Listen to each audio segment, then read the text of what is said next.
So Cory Booker has announced his bid for president. What are we thinking about this? Wah, wah, ah. That's what we're thinking about this. Not good. I don't think he's actually trying to win the presidency. I think he knows that it's just not going to happen. There's just too much against him. I do think that the identity group is looking for a woman and the progressive group is looking for a progressive who's not bought. And Cory Booker's neither of those things. So he doesn't really fit the categories for either of the groups that are really kind of controlling the election at this point. So I actually think Cory Booker is going for vice president. I think the plan is they've already anointed Kamala Harris as queen. They're hoping that she's going to be, they're giving her all the media attention. She's the darling. They're going to fight back. Kamala Harris is the one that she's the anointed one. And I think they're thinking Booker would be vice president. I think that's what Booker is thinking too. So I think that's where they're headed with this. Booker is one of the most bought politicians in the Senate. The Senate takes a lot of money, way more money than the members of the House. The Senate is very bought out. And Cory Booker is a very bought out politician. Wall Street, he was the guy he was thinking that the administration was too hard on Wall Street. I mean, what? He thinks they were too hard on Wall Street. He also voted against importing drugs from Canada because he said that we needed to make sure they were safe. And then the governor of Minnesota was like, yeah, because I see all these dead Canadians. That was Cory Booker. Cory Booker is from the pharmaceutical state. So he's voting against lowering prescription prices. He's in bed with Wall Street. This guy is so bought. And, when they ask him the questions about, how are you going to respond to this? He just says, well, we got to work together and this is America. And, they just give you all of these generic phrases to get you to believe in all of the bullshit. And the rough part about it is people believe it. That's really what sucks, is people believe it. I mean, they sit there and they say, yeah, I want to see Kamala Harris, a black woman, as the president. And I'd love to see a black man as the vice president. And they're younger and they kind of fit this mold. Yet they don't stand for anything. Yet they don't have any convictions. Cory Booker just says, can't we all just get along? I mean, that's kind of his campaign slogan. Can't we all just get along? And Kamala Harris says, we need to just be decent. We need to be decent. Cory Booker says, yeah, let's get along. I mean, just not standing for anything at all.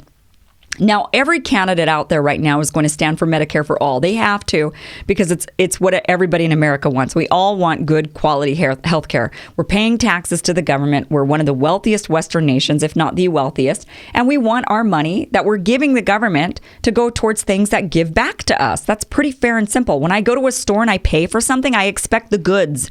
But here in America, for whatever reason, people are okay with the government taxing the hell out of them and getting absolutely nothing in return. They're like, well, you get some roads. Yeah, we get, okay. What about the public transit? What about, making sure that our food is safe? What about making sure that our water is clean? What about making sure that we live up to our treaties with the Native Americans and that we stick up for our allies, that we've forged these relationships? I mean, what about all this other stuff? But they're just like, you know what? Your tax dollars, they just go to the big machine that's going to march around the world and take over resources. That's what your money is going towards. So when we say, listen, we don't really want our money to go towards that anymore. I mean, it doesn't really look like kind of what America's all about. You end up being told that that's not practical. It's not practical. There was a great tweet, if I could find it. I just shared it the other day. Maybe I shared it yesterday, actually. The days all kind of meshed together for me. But here's this quote. This was from Internet Hippo, at Internet Hippo. Just got back from the centrist rally. Amazing turnout. Thousands of people holding hands and chanting, better things aren't possible. That's what Cory Booker and Kamala Harris bring us. So I think that's what they're going for with Booker announcing his presidential run. I thought for sure this guy would not, because everybody knows he's in bed with Big Pharma. Everybody knows he's in bed with Wall Street. And that's definitely going to be a killer.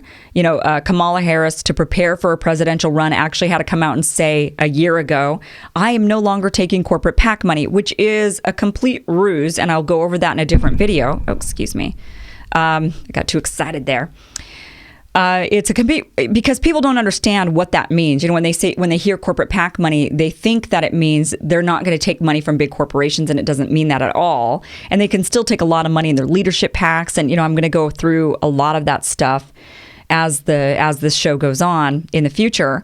But I thought for sure Cory Booker would just kind of sit this one out with Kamala Harris running and everybody being very scrutinizing of Cory Booker's record of taking money. But he's in the race, and I think it's because they're hoping he's going to be Kamala Harris's vice presidential pick. Him or Beto, I think, is what they're kind of thinking. I would put my money on that, actually. But of course, we're hoping that it's a different story, that we've got Bernie hopefully potentially going to run, Tulsi Gabbard, who's excellent, and Elizabeth Warren is good too. She's definitely not like the rest. Pete Buttigieg, I do want to do a show on him because he's the mayor of where is he the mayor of in Indiana, northern Indiana? I used to actually do a radio show up there, broadcast up there, I think. Was it Fort Worth? No, I don't know where no, that's in Dallas. That's in Texas. Anyway, Pete Buttigieg, he's the mayor of a small town in Indiana.